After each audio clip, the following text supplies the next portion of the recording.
In this video, we're going to start talking about a special kind of distribution called the normal distribution. You've seen that data can be distributed or spread out in different ways. It can be spread out more to the left, as in this figure, or more to the right, or it can all be jumbled up. Also remember that a distribution or a histogram, you're basically finding the frequency of how many objects or how many people you have in different categories. So, in this video we're going to concentrate on a particular kind of distribution that has a particular kind of shape. There are many cases where the data tends to be around a central value and has no bias to the right or the left, like this. Okay, notice that this is a normal distribution, and it's also called the bell curve because it looks like a bell. Okay, so the yellow is the yellow histogram shows that a data, and you draw a smooth curve on top that looks like a bell, and basically the smooth curve follows that histogram closely, but it's not perfect, which is very usual. Often data is a normal distribution. It looks close to the bell curve. But there's also always imperfections, there's outliers, and so on. So let's look at some examples of things that follow a normal distribution. Heights of people can be, when you group heights of people, you make a histogram of the heights of people, that would look like a bell shape. The size of things produced by machines, errors in measurements, blood pressure, grades on a test, all these things can be organized in a histogram that looks like a bell shape. They're normally distributed. Normal distribution has basically the mean, median, and mode are the same. And it has symmetry around the center. That means 50% of the values are less than the mean, median, or mode, and 50% are greater. So now if we're looking at the examples that we gave before, basically in a normal distribution, it says, for example, for heights of people, it says that most of the people have a height around the mean, or the median, or the mode, but an equal number of people measure less than that height, and an equal number of people measure greater than that height.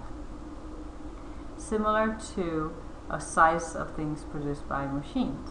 If you're trying to make something with a machine, let's say you're trying to make a screw, most of the screws are close to the mean, close to the size that you want, but because of errors in the machines and everything, some of the screws would be smaller and some of the screws would be larger, and an equal sign would an equal number of screws would be smaller as it will be larger. So that falls into a normal distribution.